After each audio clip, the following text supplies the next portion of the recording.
मोअज़्ज़िज़ नाज़रीन गिरामी, आप देख रहे हैं अबरार इन्फो पॉइंट और मैं हूं आपका मेज़बान अबरार भच्चर। मेरी तरफ से आप तमाम देखने और सुनने वालों को अस्सलाम वालेकुम। नाज़रीन गिरामी, बरसग़ीर पाक व हिंद की तारीख़ में गद्दारी की बात की जाए तो जो नाम फ़हरिस्त में पहले नंबरों पर लिखे जाते हैं वो हैं मीर जाफ़र और मीर सादिक। क्या आप जानते हैं कि इन अफराद ने रियासत के साथ कितनी गद्दारियाँ की और इनको क्या सज़ा मिली? ये लोग कौन थे और क्यों कर मुसलमानों को नुकसान पहुँचाने की कोशिश करते रहे? आज की इस तारीखी वीडियो में हम आपको मीर जाफ़र और मीर सादिक की वो दस्ताने बिलाखेज़ सुनाएंगे जिसे सुनकर आप दंग रह जाएंगे।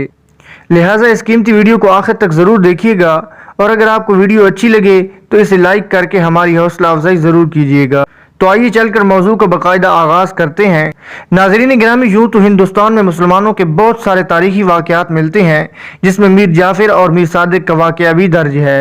इन किरदारों ने अपनी कौमी तारीख बदल कर रख दी, इसलिए 1971 में पाकिस्तान को तोड़ने वाले किरदारों को भी मीर सादिक और मीर जाफ़र से तशबीह दी जाती है क्योंकि उन्होंने पाकिस्तान का नक्शा ही बदल कर रख दिया था। लेकिन हकीकत में ये किरदार कौन थे, इसे जानने के लिए 18वीं सदी ईस्वी के हालात जानना होंगे। तारीख के मुताबिक बंगाल को अकबर बादशाह के दौर हुकूमत में सन 1592 ईस्वी में मुगलिया सल्तनत का हिस्सा बनाया गया था। मुगलिया सल्तनत कमज़ोर हुई तो कई सूबे आज़ाद हो गए जिनमें बंगाल भी शामिल था। सिराजुद्दौला 24 बरस की उम्र में अपने दादा अली वर्दी खान के इंतकाल के बाद 1756 में बंगाल की गद्दी पर बैठे। इस दौर में अंग्रेज अपना असर रसूख बढ़ा रहे थे और तजारत की आड़ में ईस्ट इंडिया कंपनी मुसलमानों के इक़्तिदार में नकब लगाने में मसरूफ़ थी। अव्वल तो अंग्रेजों ने नवाब की मंजूरी के बगैर अपने तिजारती मराकज़ के इर्द गिर्द हिसार बना लिए थे।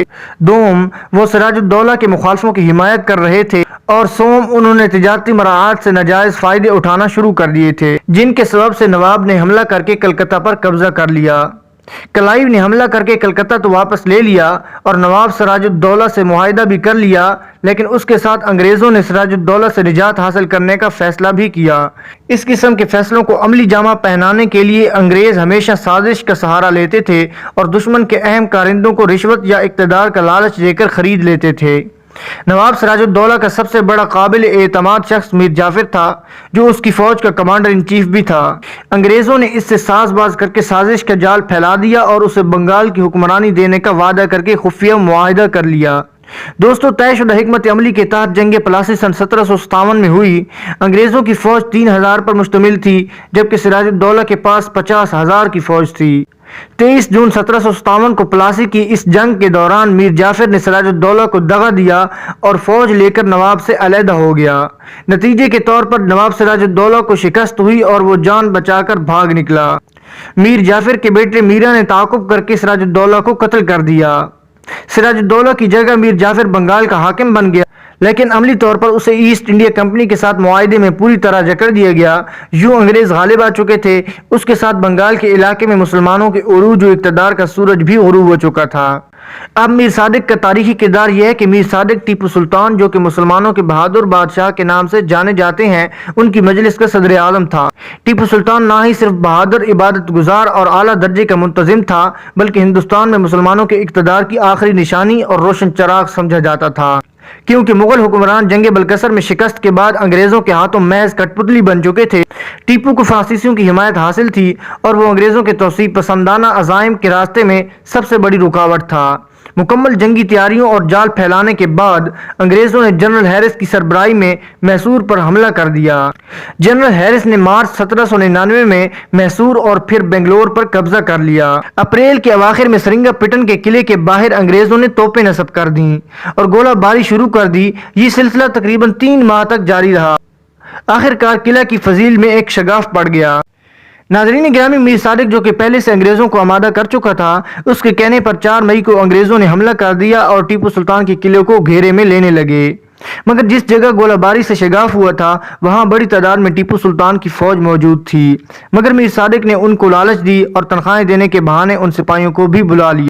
चुनाचे अंग्रेज फौज मौका का फायदा उठाते हुए किले में दाखिल हो गए। जब टीपू सुल्तान को खबर मिली कि अंग्रेज किले में दाखिल हो चुके हैं तो वो बेसाख्ता दौड़े और अपनी अफवाज को इकट्ठा करने की कोशिश की, मगर अब बहुत देर हो चुकी थी। उनके सिपाहियों की कुव्वत कमजोर हो चुकी थी, तो टीपू सुल्तान खुद घोड़े पर सवार हुए और किले के एक दरवाजे की तरफ बढ़ने की कोशिश की, मगर मीर सादिक ने वो दरवाजा पहले ही बंद करवा दिया था ताकि टीपू सुल्तान बाहर न जा सके।